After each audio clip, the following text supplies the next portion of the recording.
बरसाना में ब्रज की पावन धरा बुधवार को उस क्षण की साक्षी बनी जब माताजी गौशाला में दिव्यता, भक्ति और आध्यात्मिक उल्लास की त्रिवेणी प्रवाहित हुई। नवदिवसीय श्री सीताराम विवाह महोत्सव के अलौकिक समापन ने संपूर्ण वातावरण को ऐसे आध्यात्मिक प्रकाश से भर दिया जिसे श्रद्धालुओं ने जीवन का अनंत सौभाग्य बताया। जनकपुर की परंपराओं और ब्रज की भक्ति रसधारा का ऐसा दिव्य संगम शायद ही कभी देखा गया हो। प्रभु श्री राम और माता सीता के पावन परिणय की स्वर्णम लीला ने उपस्थित भक्तों को उस दिव्य युग में पहुंचा दिया जहां प्रेम, मर्यादा और धर्म का महागान स्वयं देवता भी निहारा करते हैं।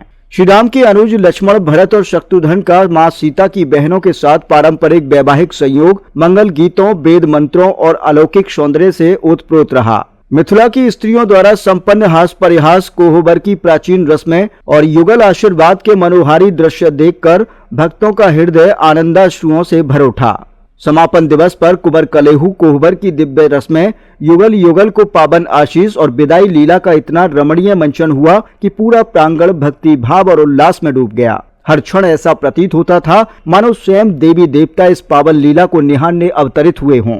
इस शुभ अवसर पर गौवत्स पद्मेश गुप्ता ने भावुक होकर कहा, माताजी गौशाला में रमेश भाई ओझा जी के श्रीमुख से भागवत कथा का अमृत पान और सिया दीदी के संयोजन में इस दिव्य विवाह उत्सव का साक्षी बनना मेरे जीवन का आध्यात्मिक और चरम आध्यात्मिक क्षण है। ब्रज गौ माता और धर्म सेवा का यह पुण्य भाग्य वास्तव में दुर्लभ है। कार्यक्रम में लीला व्यास, नरहरिदास बाबा, माधव दास मौनी बाबा, ब्रज शरण महाराज, भक्त शरण महाराज, मान मंदिर सेवा संस्थान के अध्यक्ष रामजी लाल शास्त्री, कार्यकारी अध्यक्ष राधाकांत शास्त्री, सचिव सुनील सिंह ब्रजदास, पद्मेश गुप्ता, अनुराधा गुप्ता, अनुराग चांदनी, कौस्तुभ, यश, अनेक संत सेवायतगण और श्रद्धालु उपस्थित रहे। इस दिव्य विवाह उत्सव ने ब्रजभूमि को भक्ति, आनंद और आध्यात्मिक सौंदर्य की ऐसी अनुपम आभा से आच्छादित किया कि श्रद्धालु प्रसन्नता में मग्न होकर बोले, जुग जुग जियो रे दुलराबा, दूल्हा लाडली के संग। यह दृश्य ब्रजधाम की आत्मा में सदा अमिट रहेगा।